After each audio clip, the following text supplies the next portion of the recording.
quisiera decir que conocí a Fausto desde los años 70, pero en especial empecé a tener una relación de amistad con él, de compañerismo con él, cuando formamos junto con el camarada Leopoldo Ayala, el 10 de septiembre de 1973, que fundamos la Normal del Pueblo,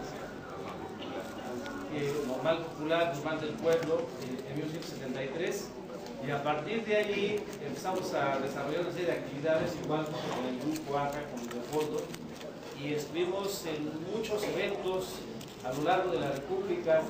Y una de las cosas que siempre, ya lo han mencionado, pero quisiera repetir, es que su discurso, la forma en que él se dirigía a las masas, al público, era una forma incendiaria.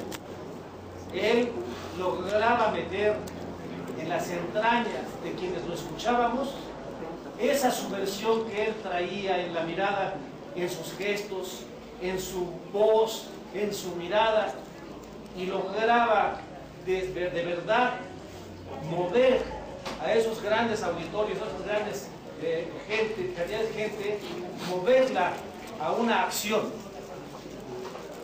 No por en balde, siempre decían en los periódicos, agitadores profesionales, refiriéndose a él, refiriéndose a Leopoldo y al grupo.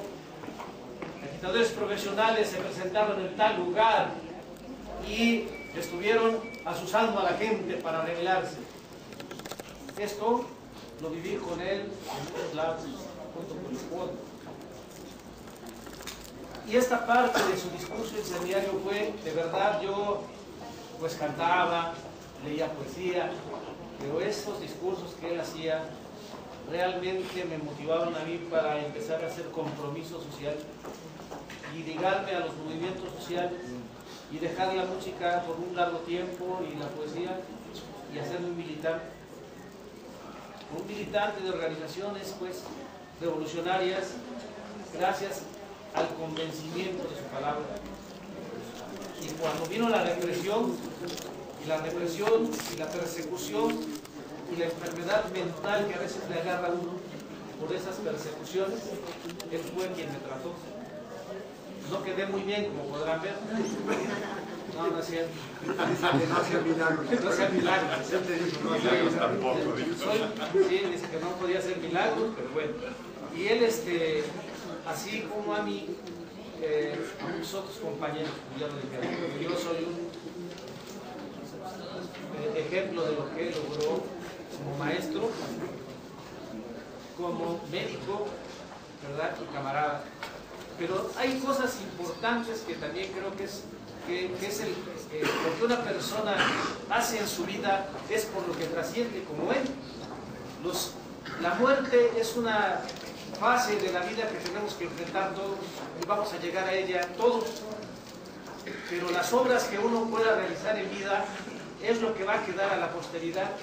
Y él, todas las obras que realizó en lo individual como sujeto, como conmigo o como con muchos otros, es lo que va a perdurar de él.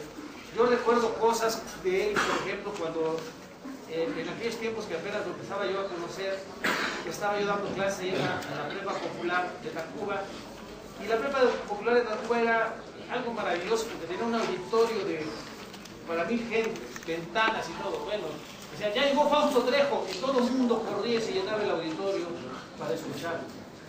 Y cómo lograba él incendiar ese auditorio y hacer que la prepa popular saliera a las calles a apoyar a los obreros, a los campesinos. Lograba hacer que se defendieran a los obreros en las huelgas y nos mandaba a las huelgas y estábamos con él en las huelgas y estábamos con él con los campesinos. Esos servicios sociales que él orientaba en la prepa para poder llevar el apoyo a las grandes zonas marginadas. Pero también tenía cosas como esas que estábamos en algún momento y ya agarraron a Fausto Trejo, hay que ir a Gobernación, que salía toda la prepa con mi boletita, a Gobernación a pedir su libertad. O aquellas clases en donde ya sin necesidad de estar en el área de la política, iba a dar su clase de psicología a los preparatorianos y hasta por las ventanas colgados compañeros escuchando su clase.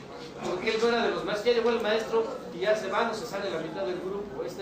Ya llegó el maestro y hasta los maestros que estábamos ahí íbamos a escuchar sus clases. Porque era un gran, aparte de todo, un gran psicólogo, un gran psiquiatra que manejaba su materia tremendamente y que creo que quienes lo conocimos y alguna vez lo escuchamos en su área, aquella conferencia muy sonada y muy gustada que tenía, en donde hacía una disertación completa de lo que era la mamada. Yo no sé si ustedes recuerdan. Era maravilloso. Era 3/4 de hora duraba la definición. Pero era una cosa maravillosa.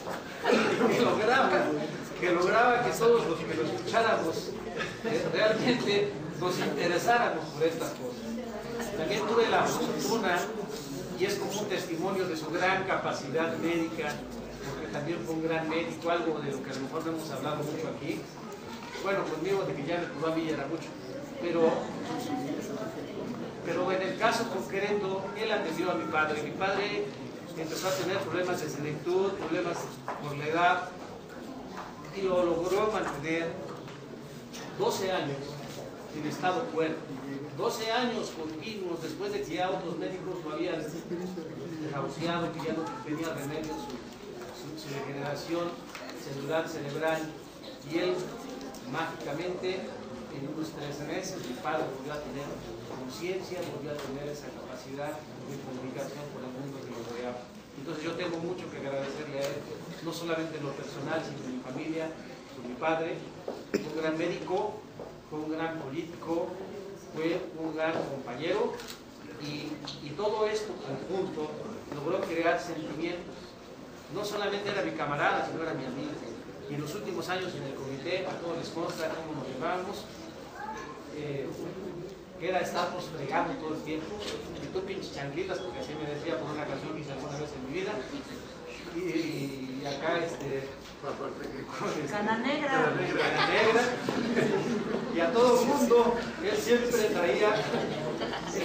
traía esa sonrisa y esa frase incisiva que me hacía reír, que nos molestaba graciosamente, sin ofensa, pero siempre era un camarada que nos gustaba, su presencia se imponía y su presencia nos hacía vivir momentos muy agradables en la lucha y en la vida.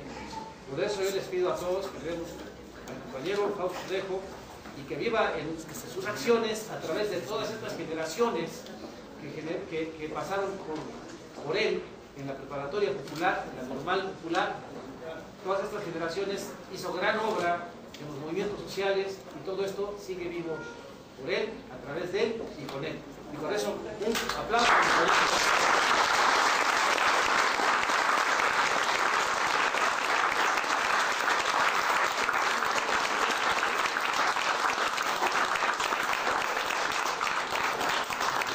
Y lo único que hago por él hoy es cantar. Hoy mi voz no puede cantar. Para él, que sé que le gustaban algunas de las cosas que yo cantaba.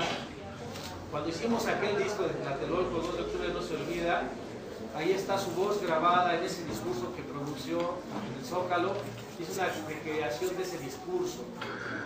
Y a Leopoldo le consta que a pesar de estar en la frialdad de un estudio de grabación con los audífonos, con el micrófono, no podía dejar de llorar cuando llegaba al punto de recordar su experiencia el 2 de octubre en Tlatelolco. No podía, se cortaba la grabación porque las lágrimas, el llanto lo invadía. Y esa grabación, creo que la deben de poner ustedes. Por favor. Sí. Ahí está con gran esfuerzo él demostrando ese gran discurso que hizo el 27 de agosto en el Zócalo. Bueno, muchas gracias.